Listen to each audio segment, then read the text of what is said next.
Olá, bom dia. Estamos no dia 13 de novembro de 2023, às 5 horas da manhã. Estamos gravando um vídeo que será extremamente esclarecedor. Eu não sei se vocês perceberam, mas o que nós estamos fazendo não é lendo apenas a Bíblia, o Antigo Testamento, o livro dos Juízes. Estamos mostrando que o que aconteceu ali foi cumprido em 1948. Então, é necessário que vocês percebam que eu não estou apenas vendo um fato bíblico do Antigo Testamento. A nossa intenção é que vocês liguem os acontecimentos do livro dos Juízes ao que aconteceu depois da Segunda Guerra Mundial, em 1948, quando Ben-Gurion assinou a posse e a criação do Estado sionista de Israel. Esse é o nosso intuito. É preciso que compreendam isso. Senão, não faz sentido eu estar lendo para vocês o Antigo Testamento. Para nós não interessa a leitura do Antigo Testamento. Então, vamos pedir o like, né? Digam que se gostaram, assistam o vídeo, se inscrevam e aqueles que quiserem aprofundar-se nos nossos cursos, então, nós temos uma sala virtual e nós temos cursos pessoais por videoaula. Agradeço muito a todos esses e principalmente aos meus 8 caribus que me sustentam. Agora vamos começar então a exposição do nosso assunto de hoje. A questão candente é: Josué conquistou a terra prometida. Segundo a Bíblia pastoral, né, nós a trouxemos. Não, nós deixamos aquele mapa que nós já vimos de sobra na Bíblia pastoral, mostra que Josué conquistou Canaã inteira. Então, aqui nós temos a antiga terra de Canaã, um mapa muito bonito. Aqui nós temos a terra de Canaã, e vocês então podem ver que tudo isso aqui está na época de Jesus. Tiberíades, Sidom e Tiro, Fenícia, Cesareia de Filipe, aqui já estava dividido. Filipe já era um dos tetrarcas da Galileia. Aqui Gerasa, Samaria, que era o lugar onde os estrangeiros se localizavam, por isso os judeus não passavam por aqui. A Transjordânia, Betânia, onde ficava a casa de Lázaro, e Jerusalém, que é exatamente a parte mais importante, que Davi tomou para a capital. Vamos falar de Davi, mas agora vocês entendam, quando falarmos, estamos sendo ligados ao presente. Então, Jerusalém continua sendo o grande problema, né? E vai ser com Davi. E Belém, aqui onde Jesus Cristo nasceu.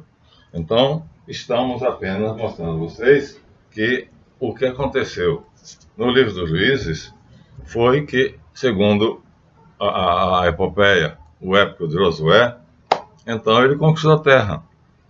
Depois vem Davi, que nós vamos falar só de mais 2 juízes importantes, Jefté e Sansão, e depois introduziremos o assunto de Davi. Mas tudo isso só faz sentido se vocês entenderem que aquilo ali é para explicar o que está acontecendo hoje. Hoje, o Estado sionista de Israel se acha dono da terra. Então, o que era antigamente dos palestinos, então aqui está, não está colorido, mas aqui está dividido pelo imperador romano, que fez a Decápolis, está aqui escrito, já foi depois da dominação romana. Samaria, como eu disse sempre, é uma antigarizinha, tem o templo, que Jesus Cristo disse que não adiantava entrar em templo para adorar a Deus, nem no antigarizinho, nem em Jerusalém, falando com a samaritana. A Judéia, que foi a conquista de Davi. Davi conquistou esse território, aqui ele colocou em Jerusalém, que está Hebron, Belém, Jerusalém, aqui está pequeno, mas está aqui Jerusalém. Ele fez daqui a sua capital. Então tudo isso, minha gente, só faz sentido a Pérea, Judéia, Samaria, Galiléia, onde Jesus estabeleceu seu quartel-general e de onde ele partia para fazer suas pregações. Então isso só faz sentido, né, que isso aqui já é na época de Jesus. Nós já estamos então na época de Jesus aqui, né, já toda a terra dividida pelo poderio romano. Mas só faz sentido, né, se a gente lembrar daquele mapa, que é hipotético, era uma intenção, né, mas vamos supor que aconteceu, Davi alargou ainda mais o mapa, mas a nossa intenção é mostrar como é que aquilo se relaciona a hoje. Vamos ler um texto que não é meu, mas vamos ler. A quem pertence a terra hoje? A antiga Canaã, que se tornou Palestina, que hoje se chama o Estado Sionista de Israel. Não é meu artigo.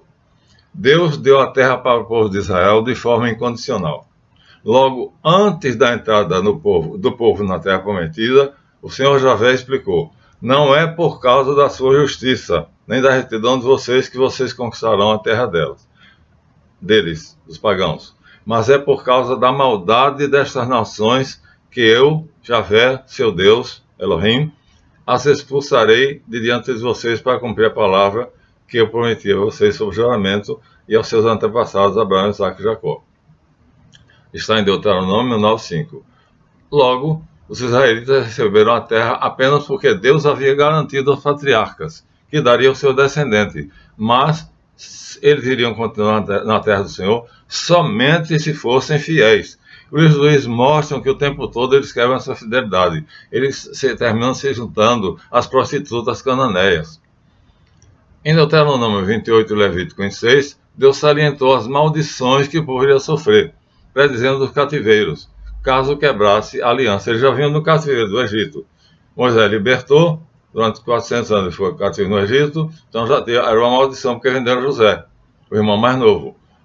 Então Deus, para castigar, então os tornou escravos do faraó egípcio, inicialmente gozando grandes regalias na terra de Goshen. Finalmente Moisés aparece e os liberta, mas eles vão de novo ser infiéis. E aí, lá está dito, Deuteronômio 28, Levítico 26, vocês serão desarraigados da terra, desenraizados, em que estão entrando para dentro uma posse. Está em Deuteronômio, detalhadamente, capítulo 28, versículo 23.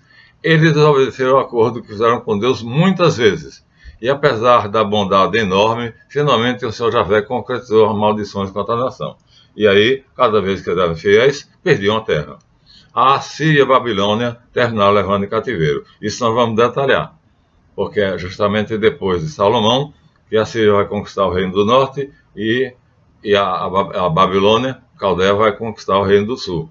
Então, assim, o que Josué conquistou, o que Davi conquistou, é perdido. Então, isso é o exílio, ou seja, cativos da Babilônia, tanto o reino do norte, Israel, é cativo da Síria, e o reino do sul, Judá, é cativo da Babilônia. Isso se chama exílio. Deus se comprometeu que deixaria o povo voltar, perdoou. Está em Deuteronômio, capítulo 30, versículo 5. De fato, é o que Josué começou a fazer e Zorobabel vai refazer. Ou seja, Deus perdoou, e então que Josué tinha conquistado, agora é Zorobabel, herdeiro de Davi, já passamos aqui por Davi, né? Zorobabel já é descendente de Davi, o povo de fato retornou para a terra de Canaã. Está no livro de Esdras. Infelizmente, novamente o povo se afastou do Senhor Javé. E Jesus anunciou que seria expulso da terra mais uma vez. Ou seja, antes de Tito Vespasiano expulsar ele de uma vez por todas, no ano 70, Jesus profetizou, dizendo o seguinte: eu decreto que Jesus disse: eis que a casa de vocês ficará deserta. Portanto, vocês serão expulsos da casa de vocês. Virará no deserto. Eu lhes garanto que não ficará aqui pedra sobre pedra que não seja derrubada. Está em Mateus, 1 Evangelho, capítulo 23, 38, e capítulo 24, versículo 2. Falou que Jerusalém seria destruída naquela mesma geração. Jesus falou isso no ano 33 e aconteceu no ano 70. Então Jesus falou 40 anos antes, profetizando que o templo seria derrubado, os muros de Jerusalém, não ficaria pedra sobre pedra. Assim aconteceu.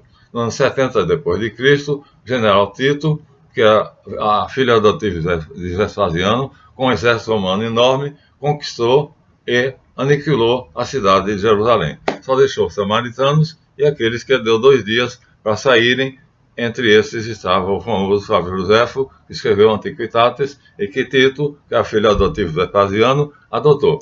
Então Vespasiano adotou Tito, e Tito adotou Flávio Josefo. Então, agora, hoje, o que acontece? Não há mais nenhuma promessa de Deus referente a Canaã. Acabou-se. A destruição prevista por Jesus e acontecida com Vespasiano e Tito é definitiva. Aconteceu no ano 70 depois de Cristo. Então o autor do artigo diz: Deus já cumpriu a promessa de dar a terra ao descendente de Abraão várias vezes e deixou o povo voltar com Zorobabel após o cativeiro da Babilônia. Mas o povo terminou perdendo a terra toda. Até que em 1948, alguns judeus retornaram, mas esse evento não é cumprimento de nenhuma profecia bíblica. É simplesmente um acontecimento político, porque aquele pedaço de terra é geoestrategicamente importante. Então, vamos voltar.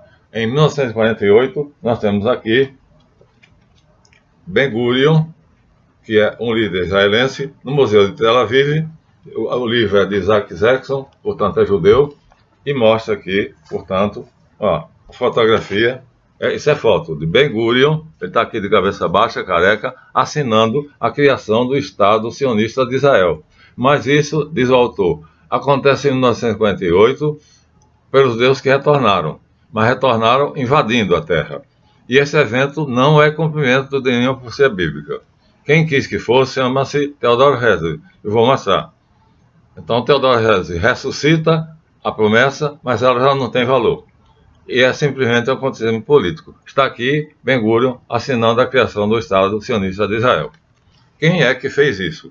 Bom, tudo isso se deve a o mesmo livro, Isaac Zexon, portanto é judeu, foi um escritor judeu, um jornalista judeu chamado Theodor Herzl, que primeiro pediu aos barões de Rothschild que fizessem uma solicitação à Sua Majestade Britânica. E os reis, rainha, deve ser a rainha, da Inglaterra, fez a famosa Declaração Balfour, que está aqui traduzida. Declaração Balfour. Vou ler para vocês. Diz Ben-Gurion no seu livro Israel, na página 293. A 2 de novembro de 1917, depois que o exército inglês deu início à sua campanha na Palestina, o governo britânico dirigiu a seguinte declaração a Lord Rothschild. Portanto, é Rothschild, não é judeus. Estimado Lord Rothschild, é com especial satisfação que lhe transmito, em nome do governo de Sua Majestade, a seguinte declaração de apoio aos desejos dos povos judeus sionistas, que foi apresentado e aprovado pelo Gabinete de Ministros. O governo de Sua Majestade encara com simpatia o estabelecimento na Palestina, já com esse nome, ainda não é Estado sionista de Israel, ainda é Palestina, de um lar nacional judeu, e empregará os seus melhores esforços. Haverá duas guerras, primeira e segunda. 1917, aqui estamos, né? Em 1917, 2 de novembro, essa promessa é feita por Lord Balfour, né, aos sionistas, mas é entregue o barão de Rothschild. Então não é ao povo judeu, é ao barão de Rothschild. Ficando claro, entendido, olha só, essa ressalva não foi cumprida. A Inglaterra deu, tomou e deu. Destruiu o Império Otomano, tirou a Palestina e deu ao barão de Rothschild. Portanto, é um feudo do barão de Rothschild, não é nada disso. Não existe Estado sionista de Israel. Existe um feudo do barão de Rothschild. E completa assim: de maneira que fica claramente entendido que nenhuma medida deverá ser tomada capaz de prejudicar os direitos civis ou religiosos das comunidades não judaicas, ou seja, árabes, lá existentes. Portanto, esses direitos e regalias políticas desfrutadas por judeus em outros países também não serão afetados. Muito grato ficarei de se levar esta declaração ao conhecimento da Federação Sionista. Sinceramente, Arthur James Balfour. Essa é a famosa Declaração Balfour, que é traduzida, que os judeus dizem que é a garantia de que a Palestina pertence a eles. Sim, pertence, eles tomaram força, com a ajuda de quem? Do exército inglês. Então foi uma guerra para tomar o que não é bíblico. E quem foi o responsável por tudo isso quem começou tudo isso, ressuscitando a ideia de que era uma promessa bíblica, foi um judeu, jornalista judeu, chamado Theodor Herzl. Aqui está ele. Aqui está o homem que começou. Ou seja, ele voltou aos tempos de Zorobabel, aos tempos de Josué, e ressuscitou como se fosse uma promessa que deveria estar em vigor. Foi ele que fez o pedido ao barão Leonel de Rothschild, que pedisse à rainha, ou ao rei da Inglaterra, para dar a Palestina para os judeus. Porque lá estava enterrado na gruta de Macpela, Abraão, Sarai, Jacó, os restos dos egípcios foram trazidos, e assim essas sepulturas consideradas sagradas para eles justificam esta ação que Ben-Gurion vai fazer em 1948. Então é esse aqui, Theodor Herzl, que é honrado como sendo o homem que conseguiu ressuscitar o desejo dos judeus de voltarem para a Palestina. Contudo, isso é apenas um problema político, uma ideia de um homem que botou isso na cabeça. Mas isso não cumpre nenhuma profecia bíblica. Pelo contrário, as Escrituras afirmam nitidamente que não há mais distinção entre judeus e gentios. Diz assim o Senhor Deus no Novo Testamento: não há diferença entre judeus e gentios. São Paulo é quem fala. Pois o mesmo Deus é Senhor de todos e abençoou todos os que o invocam. Está na carta de São Paulo aos Romanos, capítulo 10, versículo 12. Também aos Colossenses, capítulo 3, versículo 11. Portanto, qualquer promessa da posse dos judeus hoje aplica-se também aos gentios. Portanto, os árabes poderiam continuar lá, deveriam continuar lá. Inclusive porque a Declaração de Balfour diz que nenhum direito dos árabes residentes poderia ser quebrado.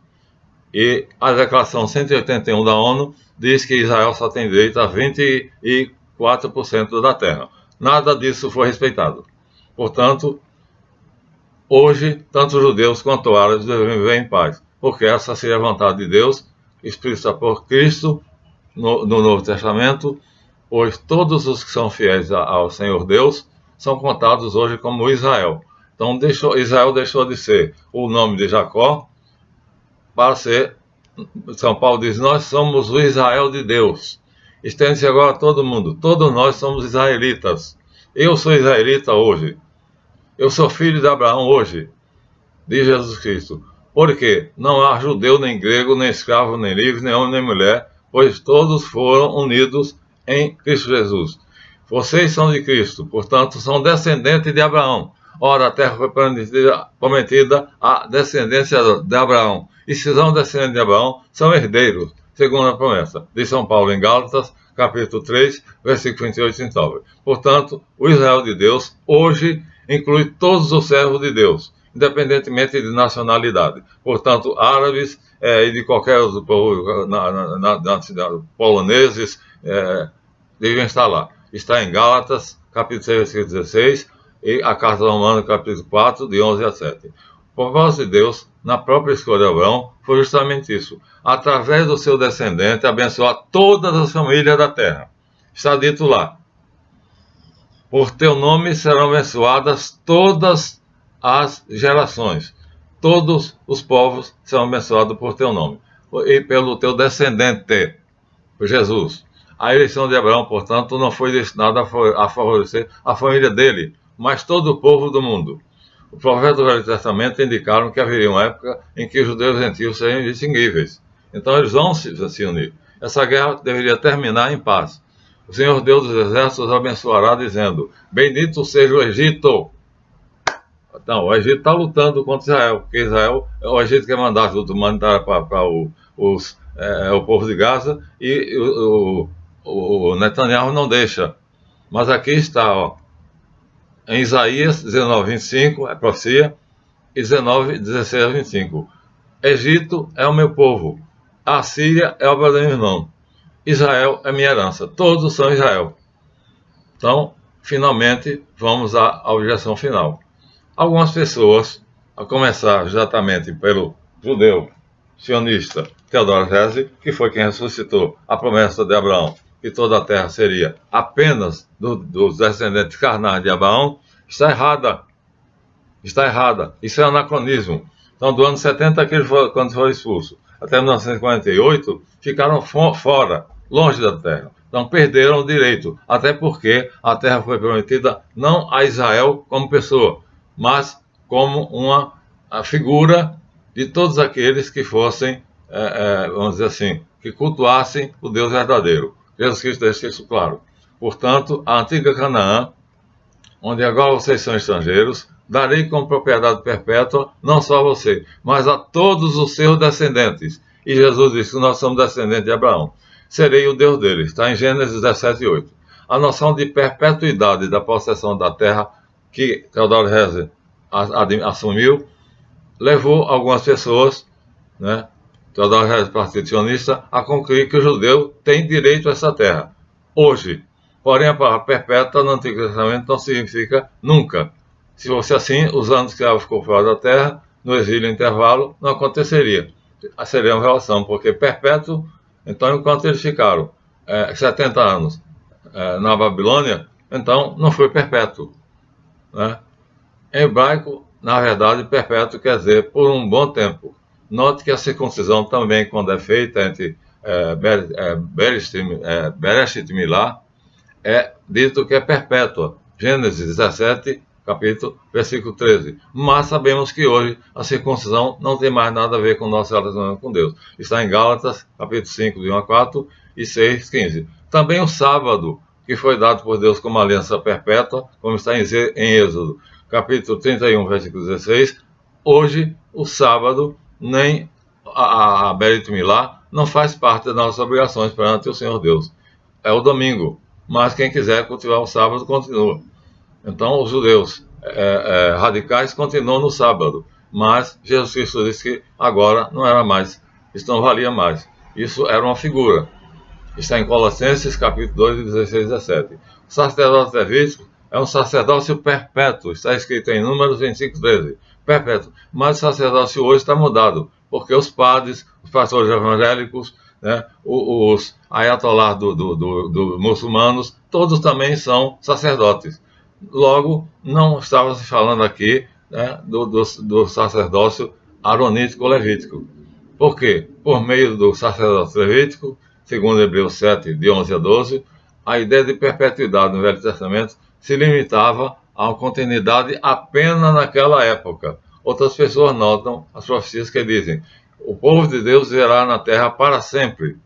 Por exemplo, está escrito em Ezequiel: viverão na terra que dei ao meu servo Jacó, ou Israel, a terra onde seus antepassados viveram, ele, seus filhos e filhas.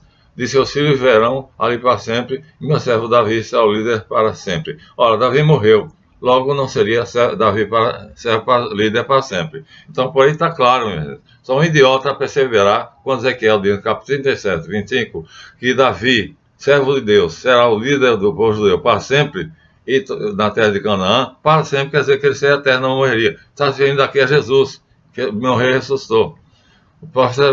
Os profetas geralmente expressam as bênçãos visuais em Cristo em termos ligados às coisas já conhecidas. Portanto, a profecia do Antigo Testamento não podem ser entendidas em termos materiais, como estão fazendo hoje os atuais líderes do Partido Sionista de Israel, que fundou o Estado Sionista de Israel. Então, Davi, que seria o líder para sempre, então, se fosse literalmente, estaria vivo, seria imortal. Mas Jesus é o grande descendente de Davi. Está em Atos, capítulo 2, versículo 25 a 36. Jeremias previu a continuidade do sacerdócio, mas não se referiu ao sacerdócio literal, mas a Jesus, nós somos sacerdotes. Ou seja, na carta de Hebreus 7 a 10, capítulo 7, versículo 10, diz: vejam, eu enviarei a vocês o profeta Elias, antes do grande e temer Deus Senhor. Está em Malaquias, capítulo 4, versículo 5. Mas o Elias não era Elias literal. Elias não ressuscitou e veio. E sim João Batista, porque Jesus disse: ele tem espírito de Elias. Está em Lucas 1,17, Mateus 11,14, 17 e 13. Portanto, o profeta disseram que animais serão oferecidos em sacrifício pelo pecado, em Ezequiel 43,19, mas não se oferece animal. Você não vê em nenhuma sinagoga judaica nenhum sacrifício de animal. Então, isso aqui, minha gente, foi entendido ao pé da letra e materialmente pelos judeus, E Teodoro ressuscitou isso, mas isso é apenas uma desculpa para poder eles tomarem posse de uma terra que é geoestrategicamente muito importante. Portanto, São João, no capítulo 1, versículo 29, diz: Jesus é o Cordeiro de hoje. Portanto, a Páscoa judaica, que dava a liberdade somente aos judeus na época de Moisés, hoje se aplica a todas as pessoas. Como diz São Pedro, todas as pessoas que cultuam Deus de acordo com o seu coração não precisam mais ser circuncidado, diz São Pedro. Porque São Paulo diz: nem a circuncisão, nem a incircuncisão valem coisa nenhuma, mas o coração. Aquele que é circunciso no coração, ou seja, que ama a Deus. Portanto, em Ezequiel, todas as pessoas deveriam ser circuncidadas, mas no Concílio dos Apóstolos fica claro que a circuncisão foi abolida. Está também na carta de São Paulo aos Romanos, capítulo 2, versículos 28 a 29. O profeta ensinaram que o sábado precisa ser santo. Está em Ezequiel 44, 104. Mas os sábados literais não fazem mais parte das nossas obrigações. A maioria das pessoas santificou o domingo. O domingo é que é o dia santo. É o dia feriado no mundo todo. No mundo todo é o domingo. Somente algumas pequenas seitas, sabatistas, adventistas do sétimo dia, mantêm esse costume literalmente. Mas em Colossenses 2, capítulo 2, versículos 16 e 17, mostra-se que não é mais isso. A profecia do Velho Testamento tem que ser interpretada de forma figurada, espiritual, e não só literal, material. Por isso, quando lemos que Israel vai viver na terra para sempre, devemos entender que a terra significa a terra espiritual, ou seja, o lugar celestial no nosso coração, quando Cristo habita nele, e não literalmente a terra de Canaã. Portanto, aqui está a explicação, que não é literal, portanto, não é aqui. A terra de Canaã é, na verdade, uma figura para o nosso coração. Logo, Ben-Gurion e Theodor Herzl e os sionistas estão fazendo apenas uma ação política para ficar encravado no centro do povo árabe. Não resta nenhuma promessa mais de Deus quanto à terra física, não. Vou repetir, o autor diz, Gary Fisher, não há nenhuma promessa mais de Deus quanto à terra física de Canaã. Logo, o estabelecimento do Estado sionista de Israel, assinado por Ben-Gurion, tem uma causa simplesmente política. É estrategicamente muito importante. Então, os judeus decidiram, através da família Rothschild, que dariam todo apoio a esse homem para que ele criasse no Museu de Tel Aviv, em 1948, o Estado sionista de Israel. Mas isso é fake. Isso não está de acordo com a Escritura. Não há nenhuma profecia que diga isso. Porque saiu de lá no ano 70 e ficaram até 1948. Logo, não é perpétua. Vocês ficarão perpetuamente. Darei a vocês por posse perpétua e aos seus descendentes, ou a sua descendência. Somos nós. E o descendente é Jesus, que morreu e ressuscitou. Portanto, não é Davi. Davi morreu e nós sabemos que ficou o túmulo dele. Mas Jesus morreu e ressuscitou. Portanto, as promessas de hoje tratam da pátria que está em nossos corações, que assim se torna a pátria celestial, onde temos nossa cidadania, conforme está em Filipenses, capítulo 3, versículo de 20 a 21. Façamos tudo para consegui-la. O artigo foi feito por Gary Fisher. As citações bíblicas, todas dessa versão, são da Nova Versão Internacional.